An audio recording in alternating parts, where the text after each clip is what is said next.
You're listening to the podcast for all of the news, notes, and breakdowns for your Ohio State Buckeyes. This is Sons of the Shoe with Nick Wilson and Spencer German. It's your boy, Nick Wilson, and your other boy, Spencer German, a special live Sons of the Shoe podcast. Why? Because the college football playoff rankings, the first edition, are officially out. And Spencer, if my memory serves me correctly, should we roll the tape on this? When we did our podcast, we taped earlier today talking about the Rutgers preview, talking about Marvin Harrison Jr. for Heisman. I distinctly remember saying Ohio State would be top 2. You, meanwhile, were more of the mind of maybe 4, maybe 5. We'll see. Can I get the instant, immediate gratification of you saying Nick Wilson was right? You were right. That was honestly my first thought when I saw the ranking come out. I was like, Nick called it. He was right. And I want to be clear too. Like, I settled on 4, and we talked back and forth about it because. Already eat crow. Well, I already ate crow the first episode we ever did after my terrible Penn State prediction. No, I think when we talked about it earlier today, I brought up the fact that, they're going to probably look at Ohio State's schedule and say they have had a tougher path to get to where they are 8-0 versus some of these other teams. I just kind of thought, like, when has the committee ever been consistent with one ranking they use, like the best matchup you have. Some weeks they use the eye test. And then some weeks they use strength of schedule. And some weeks they're like, oh, if you're not a conference champion, it doesn't matter. And then some weeks they're like, well, if you are a conference championship, it doesn't matter. So I don't know. It's always been inconsistent. So I kind of just thought, listen, I think there's kind of a general consensus that Michigan is maybe the best team in college football this year. Georgia's right there with them. And so I thought they'd kind of concede to that. And then Ohio State would kind of fall in somewhere behind that. But clearly they took in this instance. And I did go back and look this up too before we jumped on here. Mm-hmm. The first rendition of the playoff rankings that come out every year around this time of year, week 10, they tend to, I think, lean into the strength of schedule piece. Because like last year it was Tennessee. And last year, you remember Tennessee had beaten like LSU up to that point. They obviously had come off the win over Bama at that point. So they had the strongest strength of schedule at the time. And then the year before that, it was Georgia, and they had done the same sort of thing. They had beaten LSU. They had beaten a couple other ranked teams. I think Florida was pretty high ranked that year. So I think the thing I need to remember is that with the first rendition of this, they're strictly going off of strength of schedule, and Ohio State obviously has that over the other teams. So if you guys are just joining us, if you've not seen the college football playoff rankings, I don't know where the hell you've been. It's kind of consumed Twitter the last, probably 2 hours or so. We'll just do the top 5 here. Starting at 5, it is Washington, who is undefeated. At 4, it's Florida State, who's undefeated. Then to Michigan at 3, Georgia at 2, and then Ohio State at 1. And we talked about Air Force. They made the cut. They're in there at 25, baby. Yeah, I do like the idea that it really matters if you're undefeated until you get to Air Force. And then it's like, well, we gave you the consolation prize of being 25.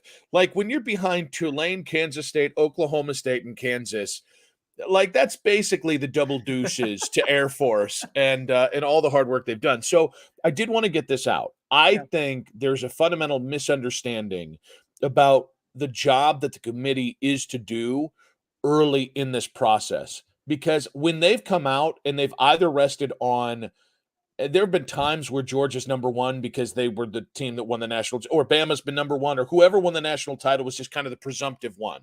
I hate that. There have been times where it's been about, well, we think you're the best team, the eye test. That to me is not the conversation you're having week 1 of these rankings. It is who's actually done the most. And like, I'm as skeptical as anyone is about Ohio State, but some of these national analysts need to shut the hell up, because even Herbie, respectfully, because he makes more money than me and he could crush me with his boot. But like, Kirk Herbstreit was asked, are they the best team in college football? And he said, point of fact, no. And my response would be, how the hell do you know? Like, you can't, at this point in the season, you can't give me eye test over what's actually happened. Georgia is the 76th highest strength of schedule in college football. Michigan is 72nd. So Ohio State is 36th. And so Ohio State has a great win over Notre Dame, which it feels like the committee just kind of They actually, it seems like they really thought the Penn State win was maybe a more consequential win given the way the rankings fell beyond top 5. But you've got 2 great wins. I even think I think Camp Randall winning last week, the way that they won was as impressive as some of the other Big Ten wins you might be able to give. Michigan, this is it. They've done the thing. They passed every test. And it doesn't matter if I think they can beat Michigan Day. It doesn't matter if I actually think they're going to be a good playoff team. No, they've done everything that they needed to, and they had the harder test to pass. So tough. To me, that's what the best team in college football is right now, which is who have you played and what have you done? And if Ohio State had the Michigan first 8 games and everything played out in reverse, I'd be saying Michigan should be number 1. And this idea that it's the eye test, guys, the eye test is different from every person. I know we come up with these narratives and we come up with these constructs about, oh my gosh, well, but the eye test, guys, it's not a unison thing. That's why they came up with a BCS. That's why we came up with this, is because it's to try and come together to have some sort of agreement. And it's a loose agreement, but at least that's better than one person saying, oh, well, the eye test. Shove your eyes up your ass. Because what have you been watching if you didn't see that Notre Dame win and if you didn't see that Penn State win? Yeah. So, I will listen, it's not because it's Ohio State. And I think there are 2 teams that got jobbed. And it's the 2 teams that are 4 and 5. Florida State. Listen, I think Duke win. I thought you were going to say the 2 teams that are 5 and 6. Although Oregon, I guess, makes sense at 6. Because the other thing we talked about earlier, Nick, was that yes, Ohio State probably had the tougher schedule overall, but I think we both kind of agreed that Washington at this point has the best overall win with the win over Oregon, and that sort of bared itself out in this ranking because they have Oregon as of all the top 6 teams. The only ones that have played head-to-head are those 2, and they had them both. They respected them both enough to put them just on the outside looking in. So I think that sort of stood true. I think in reality, it should go Ohio State, Washington, Florida State. And Florida State, it's funny, I mentioned the strength of schedule for Ohio State. Ohio State is ranked 36 in their strength of schedule through 8 games. Florida State is ranked 32nd. So even though they don't have a Notre Dame, or even though they don't have their Penn State, I guess, if you want to call Duke their big win. No, their big win was actually LSU to start the season. The other thing I'll say about the Duke win, though, is that game's interesting to look back on if you're the committee, because Riley Leonard obviously got hurt. And if he doesn't get hurt in that game, do we know for sure that they walk out of there with a win? Because it was tied up, I think, at the point where he got hurt. So that's another interesting part of it that maybe the committee considered as well. So I think Ohio State was right. I think Georgia and Michigan are here because they're Georgia and Michigan, and they've done more recently. I'm not talking about this year.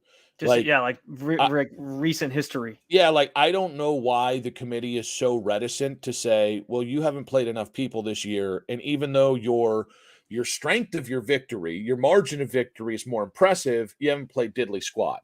I think it should go Ohio State, Washington, Florida State, Georgia, then Michigan. But here's what I'll say. You think Michigan should be out just because of strength of schedule, I guess. Yes. Yeah. And honestly, I think Georgia's been the slightly better team. Honestly, you could rank either one of those 2 teams given who they played. You could rank them 1A, 1B, and it wouldn't matter. But that to me, that's where I start is, okay, you got Ohio State wrong, but you probably put both Florida State and Washington in an uphill battle.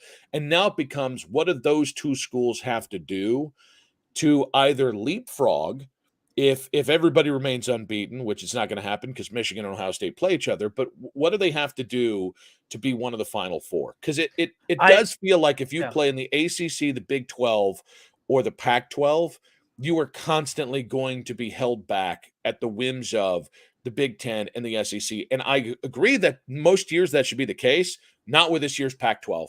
Not even. That Pac-12 is loaded. And I think you've This seen is it the with Pac-12 has their swan song this year. They're just they're the riding only off into time the they could actually sunset. do this. Yep. So what did you see now that I kind of got my rant out of the way? No, you're good. Well, first of all, I think what's interesting is what does this say? You bring up the strength of the Big Ten and the SEC and how the other conferences are going to get measured against those two conferences. What does it say about the SEC that most years we're talking about, like, should the SEC have two teams in the top four and all this different stuff? And right now, one year somebody tried to say three teams, which I was like, okay, we get it. And right now they have one in Georgia, and like Georgia, like the teams that they've played on their schedule out of the SEC, Auburn, Kentucky, who was good last year, Florida was okay. They obviously have Missouri. They have their toughest SEC opponents coming up because they're all ranked. They got Missouri, they got Mississippi, they got Tennessee in the next 3 weeks, and we'll see how that kind of bears itself out. And then obviously an SEC championship game at some point, assuming they finish running the table here. But yeah, like, what does it say about the SEC? Like, how the mighty have fallen, that we've gone from, well, all of a sudden the SEC should have multiple teams in because it's the best conference every year. And instead you got Ohio State in a year where people think Ohio State's kind of having a down year just based on how their offense is performing. And they're leaping a team like Georgia because they've had a tougher schedule right now. I think that's kind of interesting. The other thing I'll say too, Nick, and this was after my first thought was, oh, Nick was right. I'm going to have to let him know that on the podcast tonight. We like that. The second thing that hit me was, Nick, if Ohio State is 1 right now, think about what this means for what lies ahead on their journey. Because yes, you got Michigan looming, but if they're 1 right now, and if they just keep kind of doing what they're doing these next 3 weeks, take care of the opponents in front of them, and they go into that Michigan game and they're 11-0, ready to face Michigan, are they? Maybe they get jumped by Georgia if Georgia runs the table and just blows out these next couple teams that are ranked, that are actual ranked opponents. But Michigan doesn't have anybody on their schedule that you're like, oh, well, they have Penn State. I shouldn't say that. They do have Penn State. 2 weeks from now, Penn State. Right. So they have 1, but Georgia has 3. And so maybe that's the thing that makes Georgia or Michigan jump Ohio State in the next couple of weeks. But if Ohio State keeps doing what they're doing, if they're 1 now, what would change really before that Michigan game? And now you got to think about the idea that if Ohio State loses to Michigan and they are a 1-loss non-Big Ten champion, there's a legitimate argument that they get put back in the college football playoff when it's all said and done, because of the just based on how things fall. Now, granted, if Washington runs the table from here and Florida State runs the table from here and wins their conference, and Georgia and Michigan run the table in their conference, then yeah, you're probably putting a Pac-12 team, a Pac-12 conference champion in over Ohio State. Or I guess if it happens the opposite way and Oregon beats Washington and that's their only loss is to Washington in the regular season. But still, like, there's a legitimate argument to be made now. And Ohio State has some legitimate, like, breathing room to, hey, now if we do lose to Michigan, not that they're planning on it, like they're going to go in and say all the things about how they want to beat that team and this, that, and third. But if they do lose to them, there's a legitimate path for them to still potentially get back into the playoff, even with that loss on their resume, which I think is the most fascinating part about all this. I think it's really crucial that Ohio State rack up some style points in the next 3 games. Agreed. Yes. We kind of talked about that earlier with Marvin Harrison, because we said, like, if he's going to be in that Heisman conversation those last couple that towards the end of the season, he's got to really put up some numbers here in the next couple of weeks. And I think that kind of goes along the same lines. Like, if they just feed him the ball and they're just, adding on to the late in the game, they have a big lead, but they add on to it, like, fine, so be it. Well, and I think so. What you're tasked with, and this is an uphill battle to remain number 1 if you're Ohio State, because Rutgers and Minnesota and Michigan State. I mean, Rutgers is a good win if you get it, especially if you can beat them handedly. That's a really good win. Minnesota's an okay win, even if you beat them handedly. And then Michigan State is you better beat them by 40. So I think you have to get, 3 touchdown wins each of the next 3 games to maintain your number 1 hold, because for me, this might flip really quickly this weekend with Georgia. If Georgia gets a convincing win in their first ranked matchup and all of a sudden you kind of let Rutgers hang around, don't be surprised if this is a 1-week thing for Ohio State. And then again, thinking to the next week, Michigan with Penn State. So like I wouldn't take this number 1 ranking as this is set in stone because both Georgia and Michigan have a chance to make up. And not just that, I mean, Washington, I think, has USC up next. And then, they've still got a little bit of a gauntlet to go. I think they've got Utah still on the schedule. So now, because you don't have another vintage game, a signature game until Michigan, which to me, I think if you can position yourself perfectly, it'd be great to have 1-2 Michigan versus Ohio State and in Ann Arbor for the Big Ten, the ability to go to the Big Ten championship game. And obviously then after that, we're talking about, can both teams make the college football playoff? But like, man, I got to tell you, now it's easy to get here because Ohio State deserves this, but it's going to be tougher to stay there. And I personally think Rutgers I really am impressed with their physicality and their run game and the fact that both their quarterback and their star running back are so damn good. And I think this could be a tough game because of that. But man, you got to dunk on Rutgers. You got to dunk. And here's the thing. I do think if you're Ohio State and you can stay 1, that's your best chance to make the playoffs if you get beat by Michigan. Assuming it's a close game in Ann Arbor. Like if it's Oregon, Washington, remember that game was played in Washington. If that game's played in Oregon, I think it might have been 36-33 the other way because it was such a close game. And it was basically who had the ball last between Bo Nix and Michael Penix Jr. I kind of feel like this is the kind of thing. Energy. Big Penix energy, which was totally not just a ripoff of something Pat McAfee would have said by Desmond Howard. But no, I got to tell you, I think they got it right mostly. And I think people's understanding of what makes the number 1 team in the country at this point in the season is skewed. It's not the eye test. It's not who we think is the most talented because Michigan and Georgia, I think, are more talented. No, it's what have you done? And now by the way, that's what it should be the whole time. And I understand that the Georgias, the Ohio States, Michigans, Bamas, like I understand that those programs are even on a pedestal above the Washingtons and right now the Florida States, but like they shouldn't be. Like at this point, who do you play? And I'm fascinated. Let me put it this way. I'm very happy Ohio State's won. I don't have a great feeling they're going to stay there. And I still don't have a great feeling of whether they're actually going to be in the playoffs.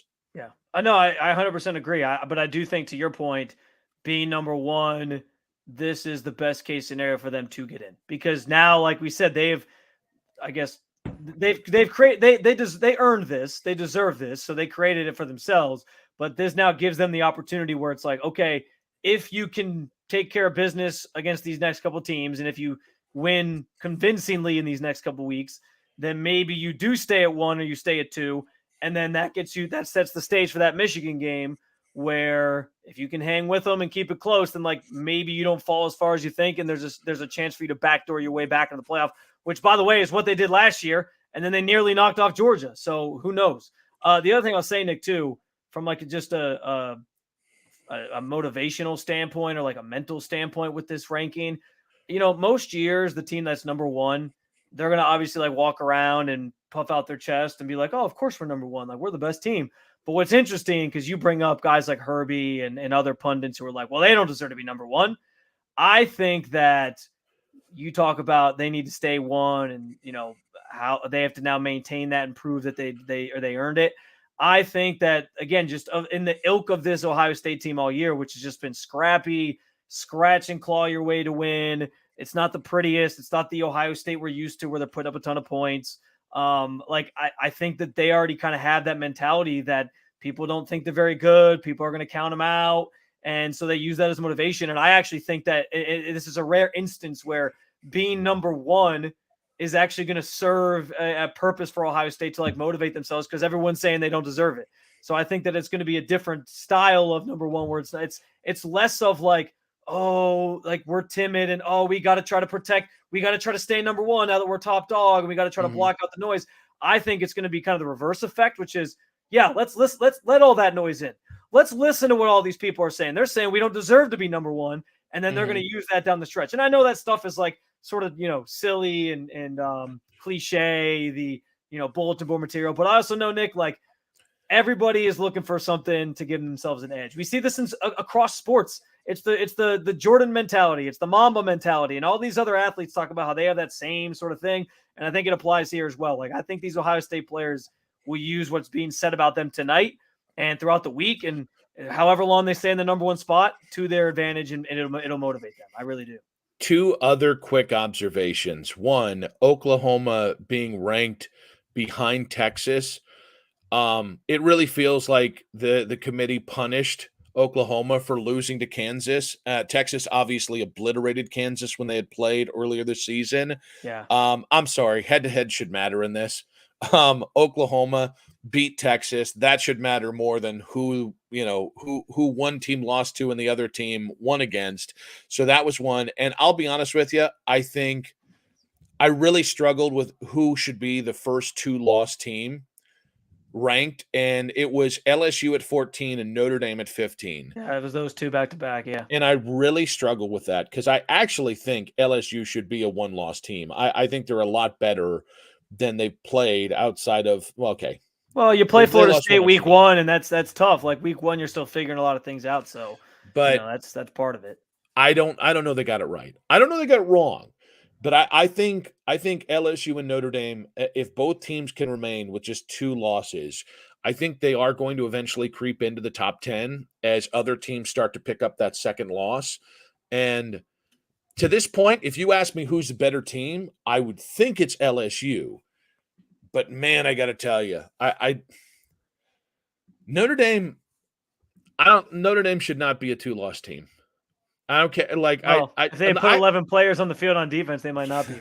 Well, the Ohio State loss was the one they should have got. But you look at either one of those teams. I think the first two-loss team is really, really intriguing as well. And when we started this podcast, I was about to say Notre Dame should be the first two-loss team, and I've just thinking through it, I've talked myself into the got it right with LSU. So I was kind of surprised USC was still in at 20. I think it's the Caleb Williams effect, but that team hasn't looked good in weeks. So, they nearly lost to Arizona before. They nearly lost to Colorado after blowing a huge lead. Then they nearly lost to Arizona. Then they did lose to Notre Dame. Then they lost to Utah. And then they almost lost to Cal this weekend after blowing another lead. So I was like, is that team really a top 25 team in the country right now? I get they have Caleb Williams and they can win any game with him, but my goodness. The other observation I had tonight, can we just appreciate the fact that that Boo Corrigan has a perfect name to be unveiling the first college football playoff ranking on Halloween night. That was so fitting. I'm telling you, man. Boo Corrigan, Bubba Cunningham, they do AD names right in the ACC. It's a great name. I was like, Boo Corrigan on Halloween of all things. Yeah, couldn't have scripted it better myself. Yeah, listen. If it wasn't for the fact that he's been doing this forever, you could almost say that they drew it up this way. Yeah. But then again, that's probably giving the college football selection committee just a little too much credit. So, one to Chubba Wubba Hub 24, who said their dream job is to do sports radio. Wish they could buy a voice. It's not. This voice is not all it's cracked up to be. Is this Ask the Show now or something? It kind of made me feel bad because I was like, you can do it too. You don't have to have a great voice, Slugger. But as we are a new podcast, please be sure to rate, subscribe, and follow wherever you get your podcast. Sons of the Shoe podcast. It's on Odyssey. It's on Spotify. It's on Apple. It's on Google. It's on everything. It's on this YouTube channel that you're watching right now. If you're right here. And always make sure to leave a comment because you never know. We might just respond to you guys. So the job was done today. I'm sure they'll muck it up next week, but good first. And by the way, not only do we already have our Rutgers preview up, which you can view with the rest of our podcast from earlier today, but we will have a special college football playoff ranking show every night live, not every night, every rankings release every single week. So make sure to stick here because we'll be doing it right here, guys. But Spencer, you got anything before we go, bud? I was just going to add, we actually might have a special bonus episode later this week. Special guest interview that we might be doing. Yeah. I'm not going to reveal who it is. We'll keep that one close to the vest for now. But we might have a bonus It's episode this Shakira. week as well. It's Shakira. Well, hey, It has nothing to do with the Rutgers game, but when they that's say, that's not a bad interview right there. can you have Shakira on? You're like, of course. It doesn't matter if she can talk college football. We'll those talk hips college don't lie. football. That's all that matters. Really. Yeah, we'll talk at her, and she'll just accept it. All right, guys. Thank you so much for tuning in.